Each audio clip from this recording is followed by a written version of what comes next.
Hello everyone. I'm back again with another battle. This is my second battle. I just put a battle up the other day on the other day. It was pretty fun. I got good reactions, good feedback from the little fast voice thing. I kind of think I'm gonna still do it just because it kind of makes the video a little bit faster. That's the only reason why I did it in the first place.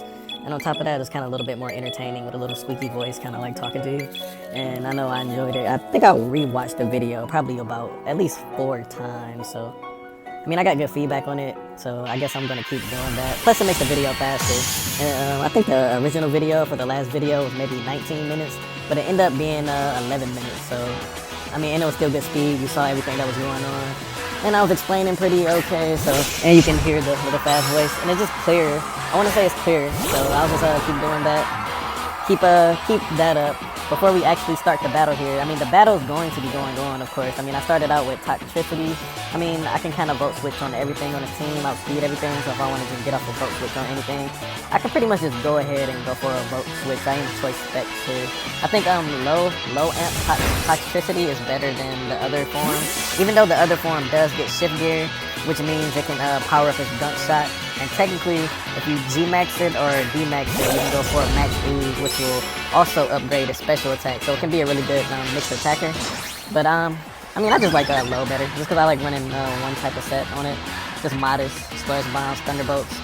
But besides that, what I was about to say was, yeah, everyone, Michigan, I live in Michigan, but America, we have jumped to the highest total coronavirus cases. So wash hands, be safe. Be careful. Just follow all the guidelines. They pretty much give you a whole clear guideline of what to do and how to handle everything and how to stay as safe as possible. And just don't be at risk of getting coronavirus. And it's really not about anyone who can get it. It's about the people who can get it and die or be severely sick. That would be like the elderly or little small children. Like, you don't want any of them people to kind of catch it. So the everyday 19-year-old, 21-year-old, 23-year-old, you might not be able to be severely sick from it, but you definitely can pass it along to someone who can be sick from it. So just follow the guidelines, and that's pretty much all I wanted to kind of say about that. Other than that, I mean, I'm doing okay. I've been out to the grocery store a couple times. I mean, I've seen the mask everywhere, people with gloves. I had gloves when I went to the grocery store. I didn't have a mask. Probably because I don't have access to one. I mean, I would definitely wear one if I did, but I would think they look kind of cool. That's my only thing. I'm not big on the mask, but definitely if I had one, I would totally wear it. Besides that, other than that, all I'll say is I'm doing okay. I just put posters up in my apartment. I was speaking on my apartment last time, just getting kind of cozy. I am recording from my bed again. Yeah. I got a lot of food. I've been stocking up because, you know, the grocery stores have been kind of getting emptied out.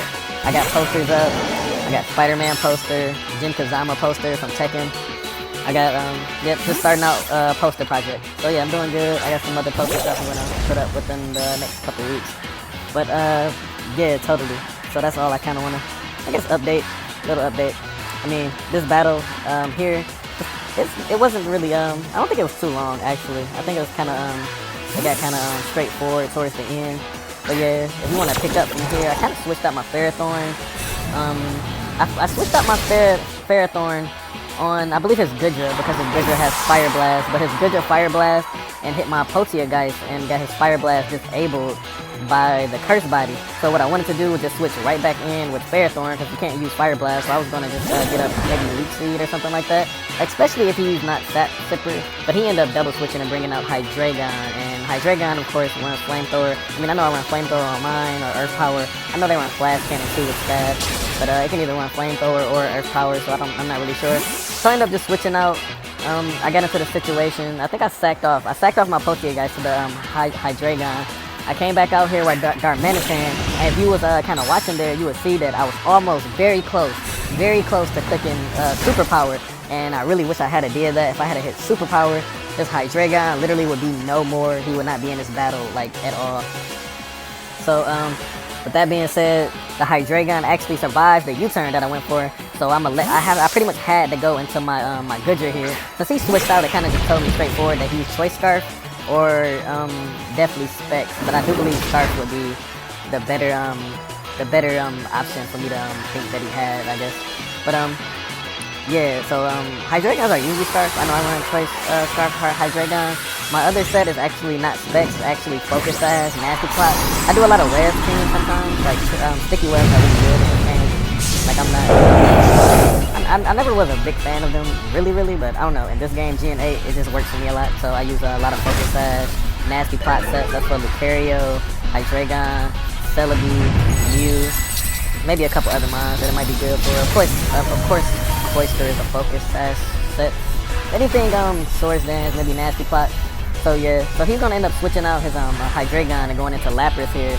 On the incoming Lapras, I did already have a Stuffed Rock, so he's gonna take up he's gonna take some rocks damage for sure. And then after that, he's gonna take a Sludge Bomb. I wanted to poison him. That's the only reason I really went for the Sludge Bomb. But I kind of figured he would switch out, thinking I was gonna just Draco. Of course, I could survive this Dark Pulse from the Hydreigon. So I went for Sludge Bomb. He came in. He took a little bit of damage. Didn't get poisoned. He's gonna come in here and actually go for his G-Max move, which gives him Aurora Veil. It's just the ice move. My Goodra actually survived the G-Max hit. After it survived the G-Max hit, I'm in here pretty much for another hit, for another turn. It's actually really good for me because one, I survived. So it'll take 2 turns for him to get rid of my Goodra. That's 2 turns of the G-Max. Second of all, it takes another turn away from his Aurora Veil, and Aurora Veil is very annoying, as you all know. It reduces half damage from every attack that I go for. So the following turn, he will be knocking out my Goodra. This is his last turn of G-Max here, so I'm gonna bring out my Toxtricity, thinking that a Choice Spec Toxtricity doing Volt Switch, I can just go ahead, get off a Volt Switch, knock out this Lapras, and bring in something else and continue the battle. It turns out that this Lapras, with this Aurora Veil up, actually survives the Volt Switch, so I'm forced to bring out my Ferrothorn here to pretty much just sack it off. Like, if he can survive something, then he's pretty much going to get outsped the following turn and get knocked out anyway. So I have to bring out my Ferrothorn here. He's going to hit my Ferrothorn up with a G-Max Resonance, and that's going to end his G-Max. Following turn, I'm going to go for Elite Seeds, just on the offhand that I just survive something, or he switches out, or does something crazy. But I'm pretty sure he's going to knock me out, which he actually does. I think Lapras is going to go for a Surf here. After Lapras knocks me out, I'm pretty much down 3 to 5 at this point. Even though Lapras is on his last little bit of health, so I can't come out here and just revenge kill him. And like I said, I pretty much outspeed Lapras with Toxtricity, so I can come out here and easily do a Volt Switch, kind of knock it out. So essentially the battle was 3 to 4 now, but I did kind of get behind there. Pretty much just playing around. Like, I could have superpowered the Hydreigon. I could have just went for an Overdrive on the G-Max Lapras. I'm just moves like that sometimes kind of mess me up here and there. But overall, I still pretty much trust myself in the middle of battle. So finally, the G-Max Lapras goes down. I go ahead and hit it up with a Volt Switch, and I come out here with Mimikyu. And if you look at the remainder of his team, I kind of outspeed everything except for the Choice Scarfe Hydreigon. I really wanted to say that because I sound like Dury, like Scarfe, but no, guess not. Well, kind of. Maybe with the sped up voice, I might sound like that. That's probably one of my favorite movies. I actually went to PetSmart the other day, and I was thinking about getting a 10-gallon fish tank for my apartment. We'll see how that goes, but I'm pretty sure that that's what I'm going to do, because I can't have kittens or dogs in my apartment, so I'm forced to go for a fish, even though I think I'm going to sneak a kitten in here. But besides that, I'm down 3 to 4 here. He actually has Hydreigon here with his Choice Scarfe item here, so he's gonna outspeed my Mimikyu. I actually don't want to break my disguise on the Hydreigon, so I'm actually gonna come out here and just switch into my Darmanitan. He's actually gonna go for a Flash Cannon, just pretty much trying to break my disguise. I'm guessing he was just gonna sack off his Hydreigon to my Mimikyu, so I'm gonna come out here with my Scarf Darmanitan, and I'm actually gonna outspeed Hydreigon. And I'm going to go straight for a U-turn. And I'm guessing he has a modest Hydreigon, because I have a adamant Darmanitan, and I still outsped him. I do believe they have the same base speed at 95. Maybe Hydreigon's a little bit slower. I'm not sure. But I go for a U-turn, and then I'm going to knock him out easily. His last mines, I believe, are Primarina, I think another Watermon, and Goodra. Maybe not another Watermon, but he has Goodra, some other mon, and Primarina. So I actually have Wood Hammer on my Mimicoup, so I can easily Oko Primarina after a Swords Dance. So what I'm gonna do here is just go for a Swords Dance and just pray for everything that he goes for a Scold or doesn't go for a Scold. And if he does go for a Scold, does not get a burn on me, so that would kind of ruin pretty much everything that I was trying to go for. Maybe I could have still won, but I would have had less of a chance than the chance I do now, which is pretty much just a clean sweep for the rest of his team. So he doesn't get a burn. He actually goes for Moonblast instead. Anyway, I guess he doesn't have Scold or just has Hydro Pump, or I'm not sure what he has. I know on my choice Specs Primarina, I run Scold and Hydro Pump just for accuracy if I want to go for a Scold, and Hydro Pump if I want to ensure a KO.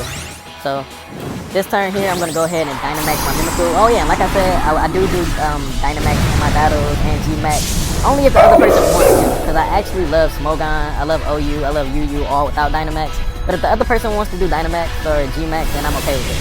So he already did his Dynamax or his G-Max Lapras this battle, so I went ahead and just said, okay, I'm going to go ahead and Dynamax. I probably could have won this battle without doing this, but I figured I might as well just go for it since he already went for it. So I'm going to go for the G-Max, pretty much the grass move. I forgot what it's called, but I end up, it's kind of a good thing for me because I do get a little bit of health back because it does bring up Grassy Surge, even though I kind of don't pretty much need it because I outspeed everything that he has left. So I'm going to end up knocking out the Primarina there with the G-Grass Surge. I think it's just called Grassy Surge. Or no, that's just the hidden ability. Oh, Max Overgrowth. Okay, so I'm going to go for a Max Phantasm or Phantasm. It's the ghost move. On his Polteageist. Oh yeah, he has Polteageist. Also, it was a very good thing I had Stealth Rocks up here because Polteageist do run Sash, Focus Sash, Shell Smash sets, and those get pretty scary. But if you have a box up, then you're pretty much good to go. Or if you have something in the back, maybe like a Sucker Punch, or Sucker Punch is probably the best thing.